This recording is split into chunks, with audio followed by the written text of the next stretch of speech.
잊혀짐을 슬퍼하고 있는 어떤 이가 나오고 있습니다. 시온입니다.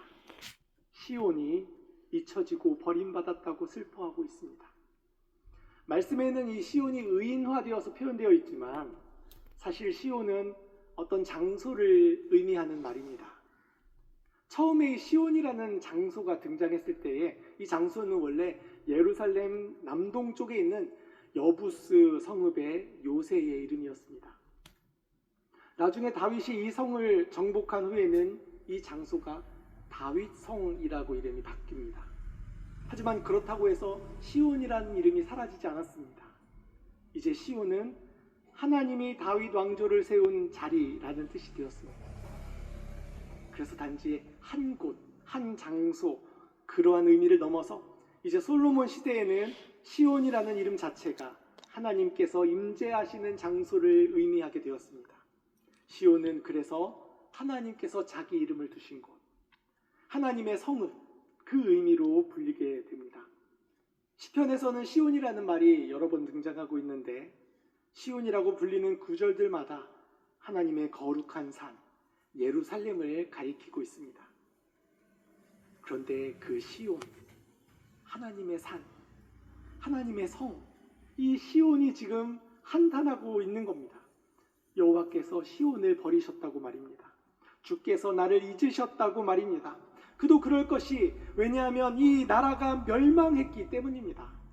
하나님의 성읍이라고 하였는데 이 성읍이 무너졌기 때문입니다. 영원할 것만 같은 그 다윗 왕조가, 하나님께서 약속하셨던 그 다윗 왕조가 무너졌습니다. 하나님의 성읍인 예루살렘인데 그 성읍이 황폐하였습니다. 그래서 시온의 한탄은 어떤 장소의 한탄이 아니라 온 백성, 온 나라 사람들의 부르짖는 소리인 겁니다. 어떻게 하나님의 나라가, 어떻게 하나님의 성전이 멸망할 수 있는가? 지금의 상황은 하나님께서 잊으셨다라는 말로밖에 설명할 수 없습니다. 하나님께서 버리지 않으시고는 이런 일이 일어날 수 없다라고 밖에 생각할 수 없는 그런 참담한 상황인 것입니다. 그러나 오늘 본문은 앞에 있는 이 말씀들과 함께 그 구절을 맥락에서 봐야 합니다. 그래서 이사야 40장부터 계속해서 이어져 나오고 있는 그 내용 가운데 봐야 합니다. 이사야 40장부터 무슨 내용이 나오냐면 하나님의 위로의 말씀이 나오기 때문입니다. 우리 이사야 40장 1절 2절 말씀을 함께 읽어보겠습니다. 너희의 하나님이 이르시되 너희는 위로하라. 내 백성을 위로하라. 너희는 예루살렘의 마음에 닿도록 말하며 그것에게 외치라. 그 노역의 때가 끝났고 그 죄악이 사함을 받았느니라. 그의 모든 죄로 말미암아 여호와의 손에서 벌을 배나 받았느니라 할지니라 하시니라. 아멘.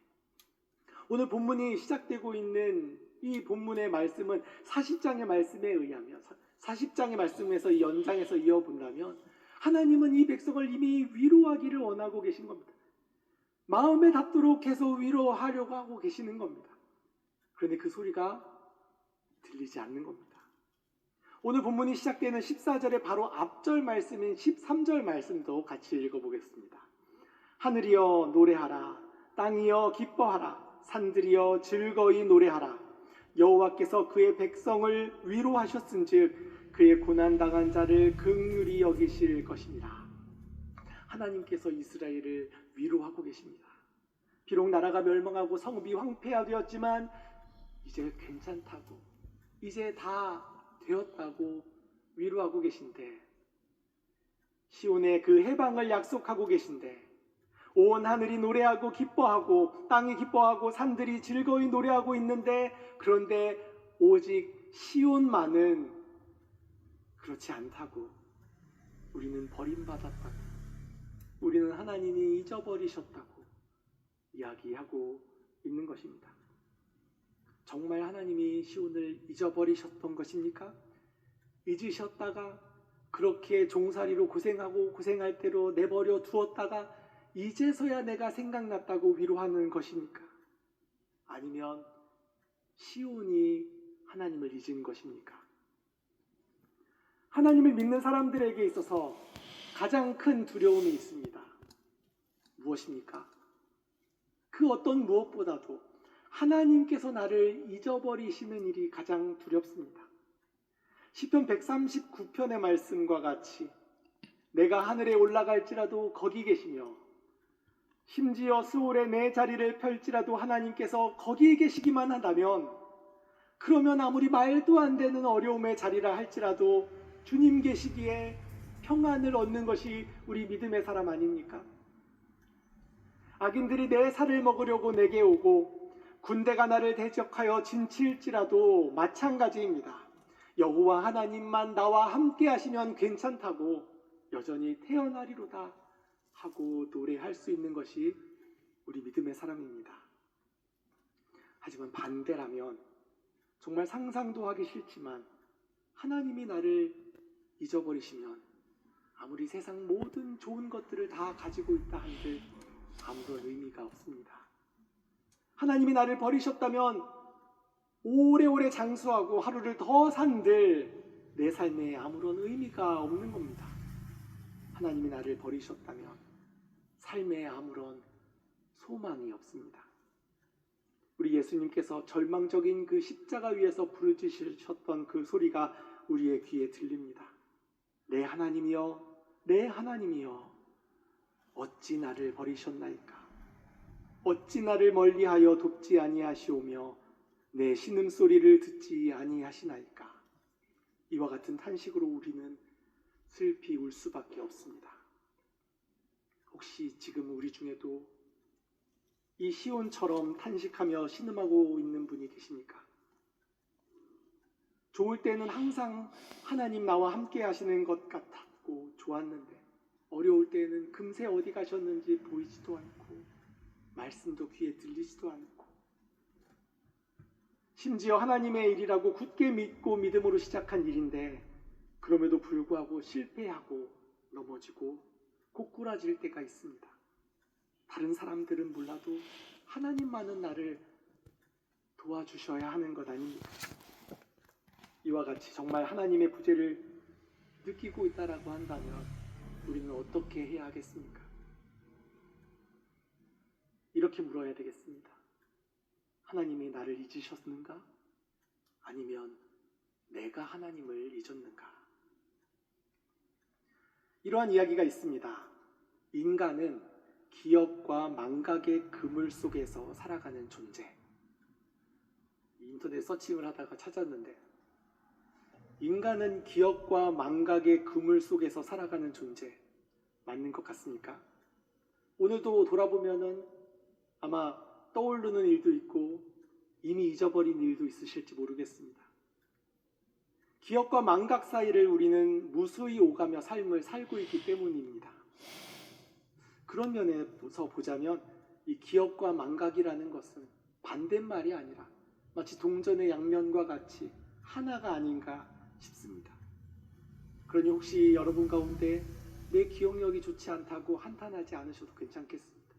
누구나 다 그렇게 살아가고 있습니다. 그런데 성경에서는 기억을 의미할 때에 대표적으로 사용하는 단어가 있는데 바로 히브리어로 자카르입니다. 자카르라는 말은 보통 하나님께서 기억하신다라고 할 때 그 기억하다라는 말로 사용되는데 그 의미가 단순하지만은 않습니다. 자카르는 기억하다로 사용되지만 여전히 관계를 유지하고 있다. 또 언약의 관계 속에서 하나님께서 구원의 언약을 계속해서 지켜나가시겠다라는 그러한 속뜻을 가지고 있다라고 합니다. 사실 그렇지 않겠습니까? 하나님께 기억이라는 게 무슨 의미가 있겠습니까? 하나님은 무언가를 기억하고 잊어버리고 하는 일이 아무런 의미가 없는 분이십니다. 잊는다는 말 자체가 하나님의 사전에는 없는 말이라는 뜻입니다. 왜 그렇습니까? 시간과 공간을 초월하시기 때문입니다. 하나님께는 매 순간이 현재에 일어나고 있는 사건입니다. 시간이 오래 지났다고 해서 흐릿해지거나 잊혀지는 일이 없습니다. 어딘가에 받아 써주시는 분도 아니기 때문에 기록이 지워질 일도 없고 덮어 씌워지거나 수정될 일도 없습니다. 뿐만이겠습니까?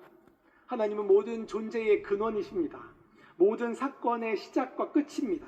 그러므로 모든 피조물이 다 하나님으로부터 나와서 지금도 그리고 앞으로도 하나님과 하나님 안에서 관계하고 있습니다. 어떻게 존재의 근원이신 하나님께서 그 존재가 그 사건이 일어나는 일을 몰랐다고 이야기하시겠습니까? 하나님은 끝까지 책임지시는 분입니다. 그러므로 하나님께서 잊으셨다, 하나님께서 버리셨다 하고 있지만 아닙니다. 하나님은 여전히 시온을 기억하고 계셨고 여전히 시온 가운데 함께 하고 계셨습니다. 과거에도 함께 하셨던 것처럼 지금도 동일하시고 앞으로도 하나님의 그 구원의 역사 가운데 시온은 여전히 하나님 안에 있을 것입니다. 정말 그렇지 않겠습니까? 성경 말씀에 보면 하나님께서 기억하신 사람들이 등장하는데 그 대표적인 사람 중에 하나가 노아입니다. 온 세상이 그 물로 가득 찼던 때를 생각해 보시기 바랍니다. 망망대해 한가운데 방주가 홀로 둥둥 떠다니고 있은 지 오래되었습니다. 아무도 찾지 않고 아무도 생각해 주지 않는 것처럼 그렇게 정처 없이 흘러가고 있을 때 창세기 8장 1절 말씀입니다. 함께 읽겠습니다. 하나님이 노아와 그와 함께 방주에 있는 모든 들짐승과 가축을 기억하사 하나님이 바람을 땅 위에 불게 하심에 물이 줄었고. 이미 모든 사람의 기억에서 잊혀진 배, 아니 이 배 이외에는 아무도 살아있지 않습니다. 언제쯤 이 배에서 나갈 수 있을까? 기약도 없고 기별도 없습니다. 그러나 오늘 말씀에서 하나님이 기억하셨다 합니다. 그렇다면 이제까지는 그냥 모르고 계시다가 갑자기 아차 싶어서 기억하신 것입니까? 이 배가 이렇게 둥둥 떠 있는데 내가 잊어버렸다 하시는 것입니까? 하나님은 처음 홍수가 있을 것이라고 노아에게 일러주셨습니다. 방주를 만들게 하셨습니다. 노아와 동물들을 모아 방주에 들어가게 하시고는 하나님께서 친히 그 문을 닫으셨습니다. 그런데 어떻게 홍수 위에 계속 바다 위에 둥둥 떠다니고 있는 그 배를 잊어버리실 수 있겠습니까? 기억하사라는 이 말씀은 이제부터 하나님께서 상황을 바꾸겠다라는 뜻입니다. 그래서 이 기억하사라는 말씀이 있은 이후부터 사건이 일어나기 시작합니다. 이제부터 바람을 땅 위에 불게 하심에 물이 줄어듭니다. 기쁨의 샘과 하늘의 창문이 닫히고 하늘에서 비가 그쳤습니다. 하나님께서 물이 땅에서 물러가게 하시며 이제 노아와 가족들과 동물들이 다시 마른 땅으로 나올 수 있도록 인도하여 주시는 것입니다. 하나님은 이 모든 일을 시작하기 위해 기억하신 겁니다. 소돔과 고모라를 심판하실 때의 일도 있습니다. 그 멸망의 성읍에 어떤 한 사람이 살고 있었는데 바로 아브라함의 조카 롯이었습니다. 성경 말씀은 이렇게 기록하고 있습니다. 롯이 거주하는 성을 엎으실 때에 하나님이 아브라함을 생각하사 롯을 그 엎으시는 중에서 내보내셨더라. 하나님이 아브라함을 생각하사라고 하셨습니다. 이제까지 그 롯이 그 성읍에 살고 있는 것을 모르셨습니까? 롯이 아브라함의 조카라는 것을 모르셨습니까? 이제서야 생각하신 것이 아니라는 뜻입니다. 지금부터 롯을 구하겠다라는 뜻입니다. 롯은 하나님의 구원 계획 안에 이미 있었다라는 말씀입니다. 출애굽기에서도 이집트에서 고생하던 이 이스라엘의 고통 소리를 들으시는 그 하나님께서 이렇게 기억하셨다라고 말씀하시는 장면이 나오는데 우리 출애굽기 2장 24절 25절 말씀을 함께 읽겠습니다. 하나님이 그들의 고통 소리를 들으시고 하나님이 아브라함과 이삭과 야곱에게 세운 그의 언약을 기억하사 하나님이 이스라엘 자손을 돌보셨고 하나님이 그들을 기억하셨더라. 하나님이 이스라엘 자손을 돌보셨고 하나님이 이스라엘 자손을 기억하신 것입니다. 하나님은 이스라엘을 한순간도 잊어버리신 것이 아닙니다. 기억하셨다라는 말씀은 이제부터 하나님께서 언약을 이행하겠다라고 하시는 의미입니다. 이 백성을 구원하실 하나님께서 앞으로 펼쳐나가실 그 놀라운 일들이 이제 시작되었다라고 알려주시는 말씀입니다. 이 말씀이 바로 기억하사입니다. 이제 오늘 본문 말씀으로 돌아가서 다시 살펴보겠습니다. 하나님께서 나를 잊어버리셨다, 하나님께서 나를 버리셨다라고 한탄하고 있는 그 시온을 향해서 하나님이 하시는 말씀입니다. 이사야서 49장 15절 말씀 함께 읽겠습니다. 여인이 어찌 그 젖먹는 자식을 잊겠으며 자기 태에서 난 아들을 긍휼히 여기지 않겠느냐. 그들은 혹시 잊을지라도 나는 너를 잊지 아니할 것이라. 하나님께서 자신을 버리셨다고, 잊으셨다고 탄식하고 있는 그 시온을 향해서 하신 말씀, 하나님은 그것이 아니다라는 말씀을 하고 계십니다. 시온을 잊는 일은 하나님께 불가능한 일입니다. 그것은 바로 낳고 키운 아이를 어머니가 잊을 수 없는 것과 같습니다. 혹여나 사람은 잊어버릴 수도 있습니다. 하지만 하나님은, 창조주 하나님은 결코 그렇지 않다고 강조하여 말씀하고 계신 것입니다. 우리도 무언가를 열심히 기억하고자 할 때 손바닥에 쓰는 경우들이 있습니다.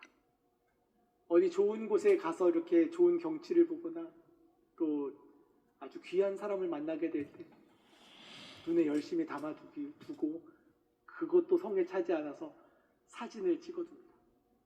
우리 강단에는 이렇게 예쁜 꽃꽂이가 장식되어 있는데 예배를 마치고 돌아가시는 분들은 열심히 또 이 사진을 찍기도 합니다. 왜냐하면 이렇게 보아도 잘 기억하고 싶지만 기억하지 못하고 또 다른 사람에게 소개하고 싶어서 남겨두는 경우가 있는 겁니다. 하나님도 마찬가지입니다. 내가 결코 잊지 않는다라는 그러한 다짐과 약속의 의미로 이제는 아예 새겨버리겠다라고 말씀하시고 계십니다. 우리 이사야서 49장 16절 말씀을 함께 읽겠습니다. 내가 너를 내 손바닥에 새겼고 너의 성벽이 항상 내 앞에 있나니. 심지어 하나님은 시온을 하나님의 손바닥에 이미 새겨 놓으셨습니다. 그래서 하나님과 시온은 하나입니다. 하나님은 항상 시온을 바라보고 계신 것입니다. 시온의 성벽으로부터 시작해서 시온에 있는 모든 길이 다 하나님의 눈앞에 보이고 있습니다. 그래서 시온에서 일어나는 일은 작은 것 하나도 하나님 몰래 이루어지는 일이 없습니다. 하나님은 하나도 놓치지 않고 낱낱이 다 너에 대해서 알고 있다라고 말씀하고 계신 것입니다. 이제 하나님께서 시온을 기억하고 계신다라고 말씀하고 계시니, 내가 너를 기억하고 있다, 내가 너를 새겨놓았다라고 말씀하고 계시니 이제 앞으로 무슨 일이 벌어지겠습니까?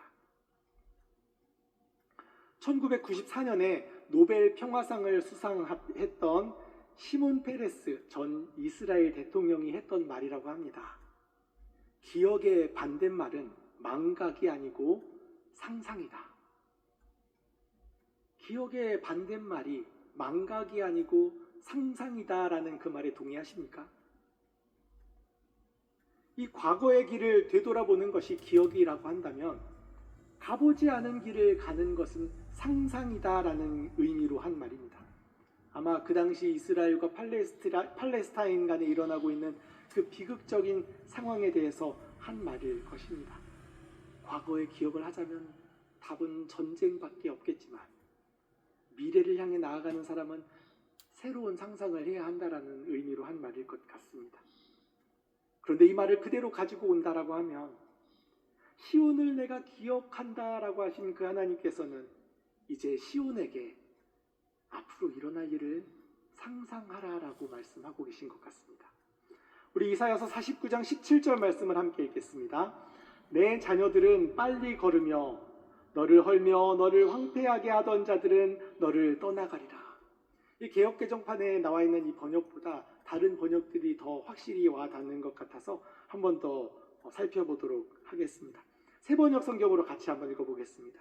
너를 건축할 사람들이 곧 올 것이니 너를 파괴하는 사람과 황폐하게 하는 사람이 너를 곧 떠날 것이다. 황폐하게 된 시온이 이제 너를 다시 건축할 사람들이 오고 있다라고 하나님 말씀하고 계십니다. 공동번역 개정판입니다. 같이 읽겠습니다. 너를 다시 일으킬 자들이 서둘러 모이니 너를 허물고 짓밟던 자들이 달아나리라. 시온은 하나님이 보이지 않는다고, 하나님이 나를 잊으셨다라고 하고 있지만 하나님은 이미 일어날 일을 보고 계십니다. 무너진 시온을 다시 일으켜 세울 사람들이, 지금 이 건축자들이 서둘러 달려오고 있는 것이 바로 하나님께 보이고 있는 것입니다. 그래서 오늘 본문 바로 다음 절의 말씀은 이렇게 말씀하고 있습니다. 내 눈을 들어 사방을 보라. 그들이 다 모여 내게로 오느니라.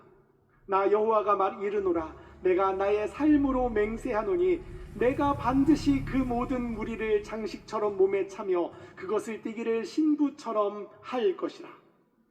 하나님께서 내 눈을 들어 사방을 보라 하고 말씀하고 계십니다. 나의 삶으로 내가 맹세하고 있다. 얼른 눈을 들어 사방을 바라보아라. 그래도 보이지 않느냐라고 묻고 계십니다. 사랑하는 믿음의 성도 여러분, 하나님의 시온이신 믿음의 성도 여러분, 하나님의 자카르를 믿으시기 바랍니다. 하나님은 우리를 잊으시는 분이 결코 아닙니다. 우리를 구원하기 위해 지금 달려오고 계십니다. 우리를 도와주시기 위해 이미 모든 일들을 마련하여 주시고 이루어 가고 계십니다. 우리를 다시 일으키시기 위해 먼 곳에서부터 이미 사람들이 준비되어 서둘러 달려오고 있는 것입니다. 밀라노 코르티나의 동계올림픽이 개막하였습니다. 열심히 땀 흘리며 오늘을 위해 준비해온 우리나라 선수들이 한 마음으로 이제 경기를 하고 있는데, 역시 우리도 한 마음으로 응원을 해 주어야 하겠습니다. 올림픽과 같은 경기들이 있을 때마다 우리는 이전에 있었던 경기들을 회상하곤 합니다. 우리에게 큰 감동을 주었던 역대급 경기들이 회자됩니다. 우리 선수들의 땀과 눈물들, 그리고 그 환희의 순간들, 그때를 기억하십니까? 그때를 떠올리는 이유가 무엇이겠습니까? 단지 과거의 영광을 생각하면서 그때는 그랬는데 하고 말려고 생각하는 것입니까? 아닙니다. 지금도 할 수 있다고, 우리는 그때의 그 감동이 다시 살아나게 될 것을 기대하고 있는 것입니다. 그래서 이 기억이라는 것은 기적을 불러일으키는 기도가 되는 것입니다.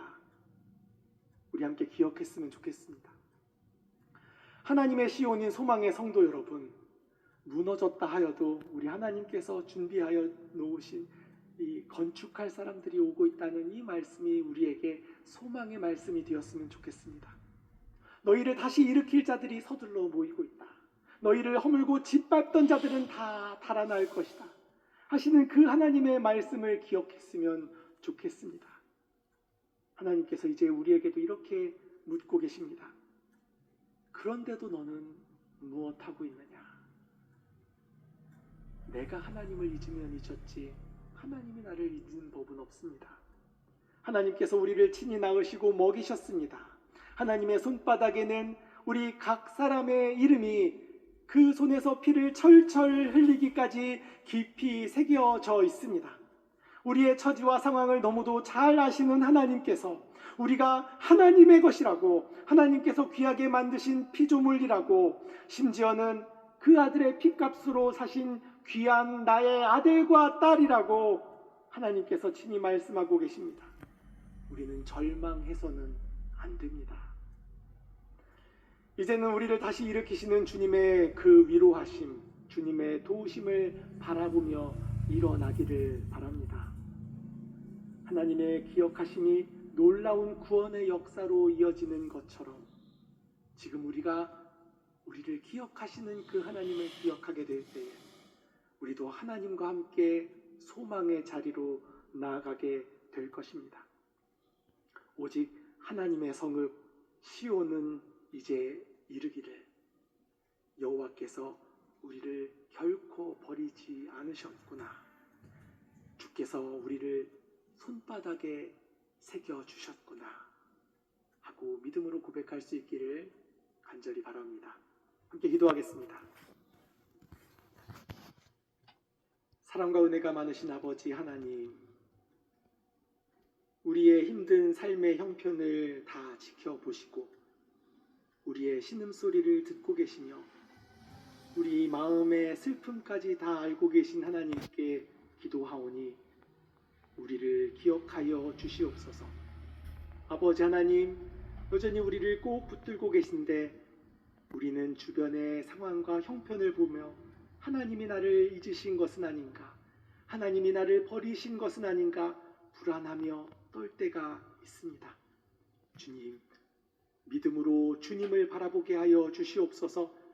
우리를 위해 멀리서 일하고 계시며 우리를 돕기 위해 달려오고 계시는 우리 하나님을 바라보며 믿음으로 소망을 굳게 붙잡는 우리 모두가 될 수 있도록 주님 도와주시옵소서.